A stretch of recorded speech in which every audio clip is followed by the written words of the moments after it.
Chapter 2. The Phantom Aesthetic State. Serious defect in aesthetics is the avoidance of considerations as to value. It is true that an ill-judged introduction of value considerations usually leads to disaster, as in Tolstoy's case. Some of experiences to which the arts give rise are valuable. This fact is naturally depending upon the theory of value adopted. The phantom problem of aesthetic mode.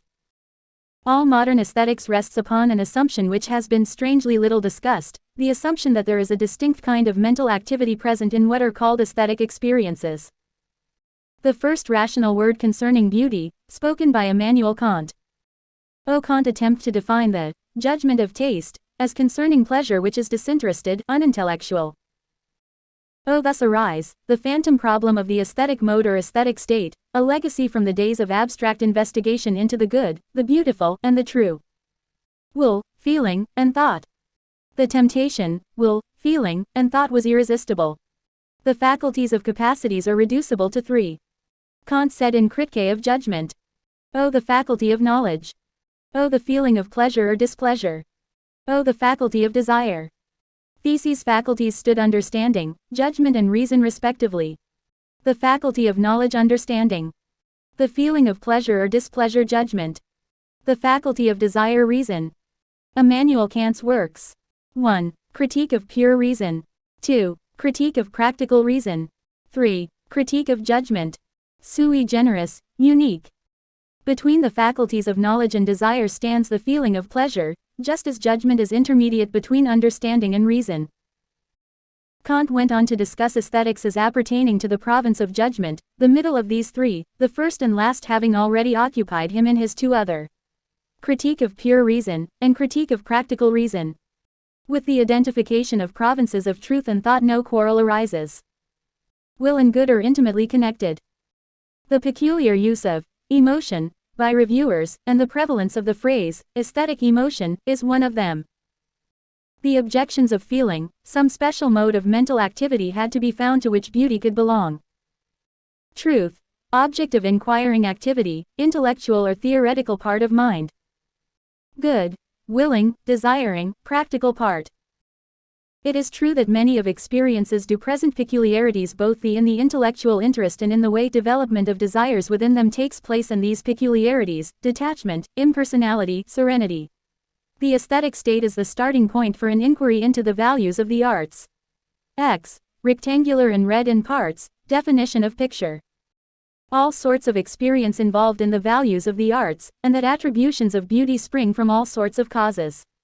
Post-Kantian writers have unhesitatingly replied, yes. The aesthetic experience is peculiar and specific. Aesthetic emotion and empathy. A distinct aesthetic species of experience can take two forms. It may be held that there is some unique kind of mental element which enters into aesthetic experiences and into no others. Mr. Clive Bell used to maintain the existence of a unique emotion, aesthetic emotion, as the differentia. But psychology has no place for such an entity. Empathy enters into innumerable other experiences as well as into aesthetic experiences. Aesthetic mode. The aesthetic mode is generally supposed to be a peculiar way of regarding things which can be exercised whether the resulting experiences are valuable, disvaluable or indifferent. Experiences of ugliness as well as that of beauty, and also intermediate experiences. The experience of ugliness has nothing in common with that of beauty.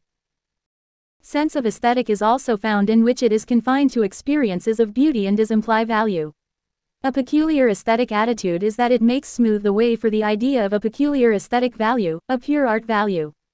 A peculiar kind of experience, aesthetic experience, is an easy step to the postulation of a peculiar unique value, different in kind and cut off from the other values of ordinary experiences. This view of the arts as providing a private heaven for aesthetics is a great impediment to the investigation of their value. Concluding points of ByI.A. Richards about art. Art envisaged as a mystic, ineffable virtue is a close relative of the aesthetic mood, and may easily be pernicious in its effects, through the habits of mind which, as an idea, as a mystery, it appeals. Clive Bell. British art critic and philosopher of art. His aesthetic theory was focused on aesthetic experience. In his book Art 1914, he claimed certain uniquely aesthetic emotion. Vernon Lee. British writer. Vernon Lee was the pseudonym of Violet Pager. 1856-1935. Primarily for supernatural fiction. She developed her own theory of psychological aesthetics in collaboration with her lover, Kit Anstruther Thompson. Her major works: Beauty and Ugliness, and Other Studies in Psychological Aesthetics 1912. The Beautiful. Keywords: aesthetic emotion, aesthetic mood, aesthetic experience, aesthetic state.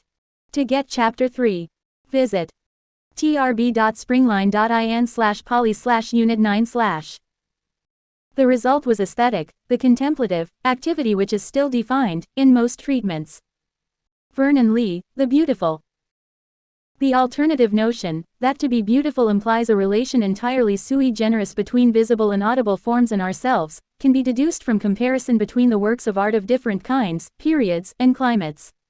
For such comparison will show that given proportions, shapes, patterns, compositions have a tendency to recur whenever art is not distributed by a self-conscious desire for novelty. Vernon Lee, Beauty and Ugliness, and Other Studies in Psychological Aesthetics. To appreciate a work of art we need bring with us nothing from life, no knowledge of its ideas and affairs, no familiarity with its emotions. Clive Bell, Art. Its nature is to be not part, not yet a copy, of the real world, but a world in itself independent, complete, autonomous.